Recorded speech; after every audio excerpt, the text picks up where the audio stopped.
Dear student, welcome to टीके अड्डा YouTube channel. दोस्तों, आज हम लोग चाल और वेग के बारे में जानेंगे। स्पीड एंड वेलोसिटी जो आपके एग्जाम के पॉइंट ऑफ व्यू से बहुत ज़्यादा हेल्पफुल है।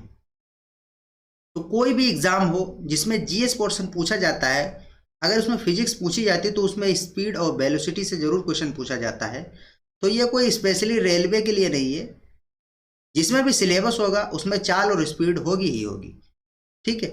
तो चाल और वेग में अंतर क्या होता है, इसको हम लोग आज डिटेल में समझेंगे। शुरू करने से पहले आप दो काम जरूर करिए। अगर आप नए व्यूअर हैं तो चैनल को आप सबसे पहले सब्सक्राइब कर लीजिए और बेल आइकन को भी प्रेस कर देना, ताकि जब भी मैं अपना नया वीडियो डालूंगा उसका नोटिफिकेशन आपके पास पहुंच जाएगा। तो चाल और वेग में अंतर क्या होता है, पहले इनको समझ लेते हैं कि चाल किसे कहते हैं और वेग किसे कहते हैं।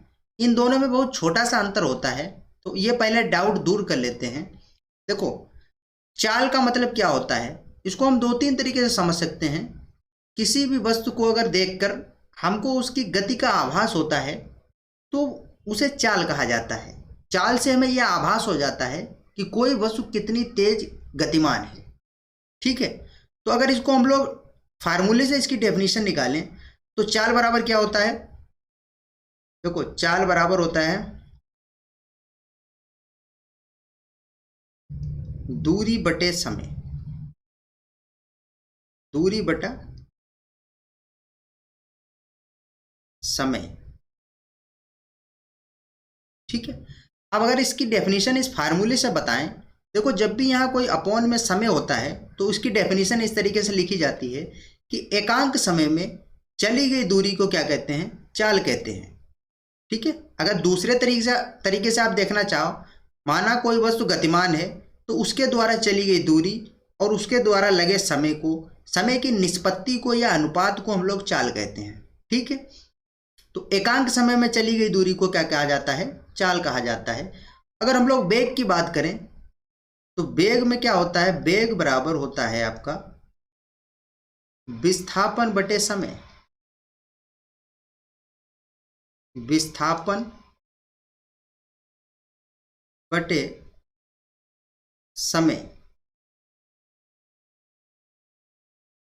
ठीक है। अगर इसकी डेफिनेशन देखो निकालें तो हम इसको ये कह सकते हैं कि एकांक समय में तय किए गए विस्थापन को क्या कहा जाता है, वेग कहते हैं। अच्छा, वेग और चाल में अंतर कितना होता है, अगर हम आपको बताएं, चाल का मात्रक क्या होता है। चाल का मात्रक भी मीटर पर सेकेंड होता है एमकेएस पद्धति में, मीटर पर सेकेंड। और वेग का मात्रक भी क्या होता है, मीटर पर सेकेंड। ठीक है। अब हम आपको अंतर इसमें दोनों में बता देते हैं। अगर आपसे कहा जाए 20 मीटर, किसी ट्रेन की गति 20 मीटर पर सेकेंड है, और अगर वेग में आपसे कहा जाए 20 मीटर पर सेकेंड पूरब की ओर, पूरब दिशा में, तो अब आप समझो इसमें दोनों में अंतर क्या होता है। देखो, वेग, चाल और वेग का जो परिमाण होता है, यानी जो 20, उसकी स्पीड तो 20 ही है। ठीक है। लेकिन वेग में क्या होता है, वेग एक सदिश राशि है, उसमें दिशा की जरूरत होती है। जब भी वेग का नाम होगा तो बताया जाएगा किसी ट्रेन की स्पीड, यानी ट्रेन का वेग, या ट्रेन की जो, या कोई बस का वेग 20 मीटर पर सेकेंड पूर्व दिशा में है, इसके साथ दिशा जरूरी बताया जाएगा। लेकिन चाल जो है वो सिर्फ 20 मीटर पर सेकेंड, मतलब दोनों की स्पीड, यानी जो स्पीड जो चाल जो है वो दोनों की बराबर है, लेकिन इसमें दिशा की जरूरत होती है। और ऐसी क्वांटिटी जिसमें दिशा की जरूरत होती है उसको सदिश राशि कहते हैं। क्या कहते हैं, सदिश राशि। सदिश राशि। और ऐसी क्वांटिटी जिसमें दिशा की जरूरत नहीं होती उसको अदिश राशि कहते हैं। क्या कहते हैं, अदिश राशि।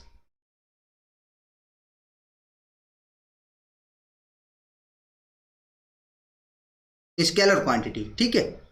तो आप समझो, अब किसी भी वस्तु की अगर आप चाल बताएंगे या वेग बताएंगे तो ज़्यादातर चाल ही यूज की जाती है, वेग का कम इस्तेमाल करते हैं। जब भी देखो ट्रेन की बताई जाती है हमेशा चाल बताया जाता है कि ट्रेन की चाल 50 मीटर पर सेकेंड है, तो उसका ये नहीं बताया जाता कि उसका वेग 50 मीटर पर सेकेंड उत्तर दिशा में है। तो वेग जहाँ भी क्वेश्चन में पूछा जाएगा उसके साथ हमेशा क्या होगा, दिशा की जरूरत होगी।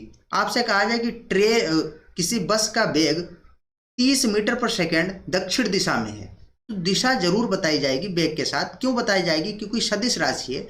सदिश राशि की डेफिनेशन यही होती है कि उसमें दिशा की भी जरूरत होती है, परिमाण तो जरूरत होता है इसमें भी, अदिश राशि में भी। परिमाण क्या है इसमें? 20 जो है ये परिमाण है और ये जो पूर्व दिशा है ये दिशा बता रहा है।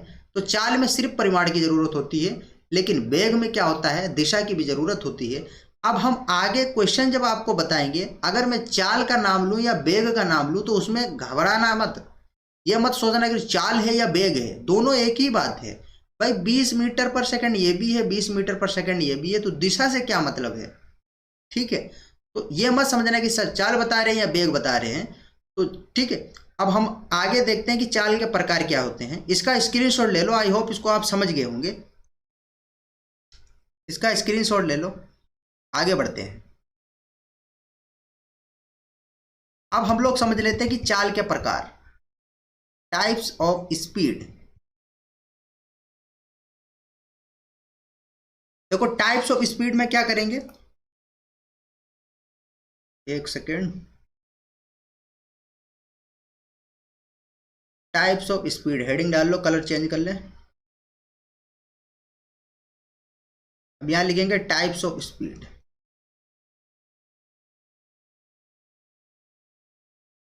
टाइप्स ऑफ स्पीड यानी चाल के प्रकार। देखो जितने चाल के प्रकार होंगे उतने ही वेग के प्रकार होंगे, क्योंकि एक ही चीज है चाल के प्रकार।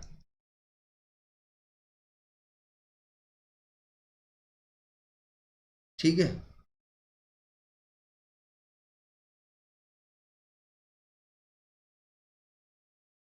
अब इसको समझते हैं कि चाल के देखो कई प्रकार हैं। आपको मैं 4-5 प्रकार बताऊंगा। सबसे पहला देखते हैं,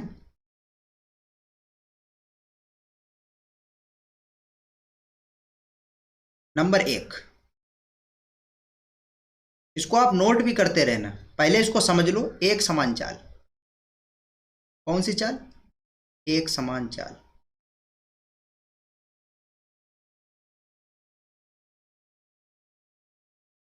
एक समान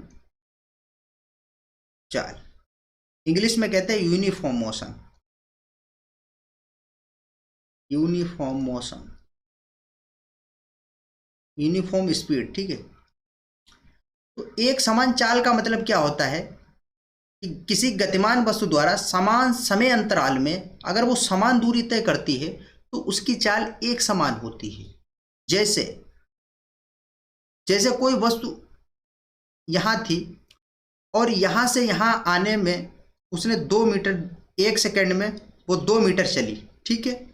फिर अगले 1 सेकेंड में फिर 2 मीटर उसने दूरी तय की। फिर उसने क्या किया, 1 सेकेंड में फिर 2 मीटर चली। तो ऐसी गतिमान वस्तु जो समान समय अंतराल में समान दूरी तय करे तो उसकी चाल जो होती है वो क्या होती है, एक समान चाल होती है, ठीक है। लेकिन अब इसका दूसरा प्रकार हम बताते हैं, आप समझ जाएंगे उसको बिना बताए ही।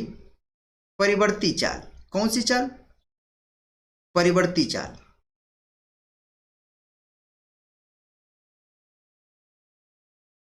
परिवर्ती चाल, ठीक है। Variable speed, variable speed. अब ये आप समझ गए होंगे, किसी गतिमान वस्तु द्वारा समान समय अंतराल में अगर समान दूरी तय ना करे तो उसकी चाल परिवर्ती चाल होती है। जैसे मान लो कोई ऑब्जेक्ट यहां पर था, वो 1 सेकेंड में 2 मीटर चला, मतलब 1 सेकेंड में 2 मीटर दूरी तय की। अगले उसने 1 सेकेंड में 3 मीटर दूरी तय कर ली और फिर उसने अगले 1 सेकेंड में फिर 2 मीटर दूरी तय की। तो ये देखो समान समय अंतराल में था, ये हर 1 सेकेंड में 2-2 मीटर की दूरी तय कर रहा था, तो इसकी जो चाल थी वो समान चाल थी। लेकिन ये ससुरा क्या कर रहा है कि 1 सेकंड में 2 मीटर चला, फिर अगले 1 सेकंड में 3 मीटर चला, और फिर अगले सेकंड में 1 मीटर चला। तो ये इसकी जो चाल है वो परिवर्ती चाल है। ठीक है, जैसे इसका उदाहरण अगर हम आपको बताएं, जैसे भीड़ भाड़ वाले इलाके में मोटरसाइकिल की गति, मान लो भीड़ भाड़ इलाके में गति, भीड़ भाड़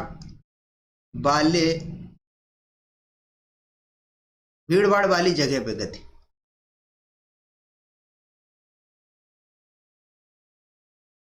जगह पर चाल। ठीक है, कोई भीड़ भाड़ वाली जगह है, उसमें आप अगर बाइक लेकर घुस जाएं तो कहीं पर आपकी स्पीड ज़्यादा हो जाएगी, कहीं पे कम हो जाएगी, तो परिवर्ती चाल होगी। ठीक है, क्योंकि आपकी चाल बदलती रहेगी, कहीं आप हल्के करेंगे, कहीं तेज हो जाएगी, कहीं हल्की तेज हो जाएगी। ठीक है, तीसरा जो प्रकार इसका आता है वो औसत चाल होती है।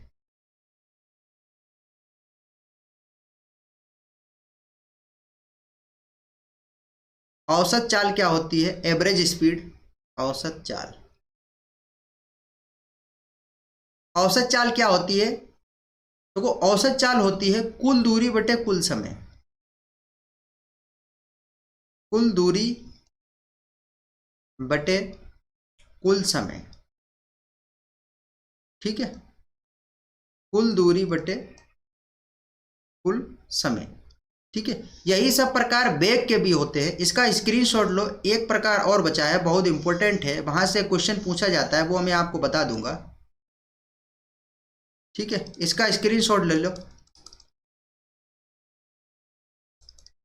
अब देखो, चौथा प्रकार मैं आपको बताता हूं, वो इंपॉर्टेंट है। चौथा प्रकार क्या है? वो आपका आता है तात्कालिक चाल। कौन सी चाल? तात्कालिक चाल। तात्कालिक चाल, तात्कालिक, इसी को तात्क्षणिक चाल भी कहते हैं। तात्क्षणिक चाल।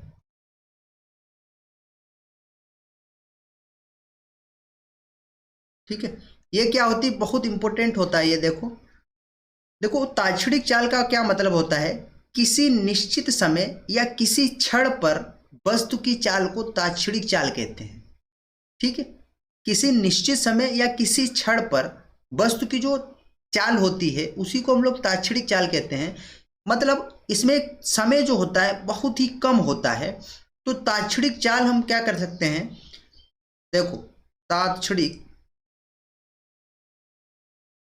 नाम से इसका मतलब पता चल रहा है। क्षणिक मतलब क्षण भर, मतलब छोटे से समय में, निश्चित समय या क्षण भर समय में जो वस्तु की चाल होती है उसको हम लोग तात्क्षणिक चाल कहते हैं।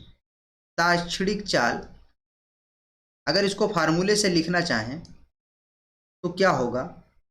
तो चाल बराबर दूरी बटे समय होता है। तो तात्क्षणिक चाल मतलब छोटे समय में, डेल्टा लगा देते हैं, मतलब थोड़ी सी दूरी अपॉन डेल्टा टी, मतलब इतना कम समय है, उस समय पर अगर आप किसी भी वस्तु की चाल देखते हैं वो कही जाती है कि तात्क्षणिक चाल। अभी इसको एग्जांपल से समझाएंगे। तो इसको लिखने के लिए इसमें हम लोग क्या लगा देते हैं? लिमिट लगा देते हैं। लिमिट जो समय होता है delta t tends to zero. इसका मतलब क्या होता है? लिमिट लगाने का मतलब टी टेंस टू जीरो, मतलब समय इतना कम है, जीरो नहीं है लेकिन जीरो की ओर इंगित कर रहा है कि हाँ है जीरो के आसपास ही, लेकिन जीरो नहीं है। इतना कम समय, इतने कम समय में जो निश्चित दूरी हम लोग जो निश्चित चाल देखते हैं उसी को हम लोग तात्क्षणिक चाल कहते हैं। अब एक आता है, आपको एग्जाम्पल से समझाते हैं। आपने सुना, ये देखा होगा स्पीडोमीटर। कौन सा मीटर? स्पीडोमीटर। ये ससुरा क्या मापता है? स्पीडोमीटर बहुत अच्छा है, ये पूछा जाता है एग्जाम में। ये जो स्पीडोमीटर होता है ये ससुरा तात्क्षणिक चाल ही मापता है। मतलब जो मोटरसाइकिल में जो मीटर लगा होता है, इस तरीके से आप देखते हैं ना, मोटरसाइकिल में जो मीटर लगा होता है जो एक्सीलेटर के अकॉर्डिंग यूं यूं होता है आगे पीछे, तो ये जो मीटर होता है ये हमारी तात्क्षणिक चाल मापता है। तो जैसे आप बाइक चला रहे हैं तो बाइक की पूरी चाल नहीं बताएगा। आपने मान लो एक्सीलेटर खींचा और उसी समय आपने जब मीटर देखा कि 1725 पे है, तो ये जो 25 की चाल है, 25 मीटर पर सेकंड या 25 किलोमीटर पर घंटा मान लो, तो यही जो है उसकी ताक्षणिक चाल होती है। ठीक है, फिर आपने एक्सीलरेटर खींचा तो तुरंत आपने क्या कहा, मीटर को देखा, जो उसमें मीटर में आपको मीटर जहाँ पे दिखाई देगा वो जो स्पीड होगी 40 की या 50 की, वही आपकी ताक्षणिक चाल होती है। तो स्पीडोमीटर किसको मापता है, ताक्षणिक चाल को मापता है। यह क्वेश्चन बहुत इंपॉर्टेंट है और यह पूछा भी जाता है। ठीक है, तो आई होप इसको आप समझ गए होंगे ताक्षणिक चाल क्या होती है। तो दोस्तों चाल और वेग में अंतर भी आपने समझ लिया। चाल के प्रकार मैंने आपको 4 बता दिए, यही प्रकार वेग के भी हैं। दोनों में अंतर यह है कि उसमें दिशा की भी जरूरत होती है, दोनों का मात्रक भी सेम होता है, और दोनों की विमा भी क्या होती है, विमा लिख देते हैं, विमा LT-1 होती है। ठीक है, विमा का एक अलग ही वीडियो हम बनाएंगे, उसमें आपको बता देंगे कि विमा कैसे निकाली जाती है। ठीक है, LT-1 दोनों की विमा भी सेम होगी। तो दोस्तों आई होप इसको आप समझ गए होंगे। अगर वीडियो आपको समझ में आया है तो वीडियो को लाइक जरूर करें, और नए व्यूअर है तो चैनल को सब्सक्राइब भी जरूर करें। कल के वीडियो में हम आपको बता देंगे कोणीय चाल किसे कहते हैं, यह भी बहुत इंपॉर्टेंट है, कोणीय चाल किसे कहते हैं, और इसको व्यवहारिक तरीके से समझ लेंगे ससुरा कोणीय चाल होती क्या है। ठीक है, तो आज के वीडियो में इतना ही, मिलते हैं अपने नेक्स्ट वीडियो में। जब तक के लिए बाय बाय, टेक केयर।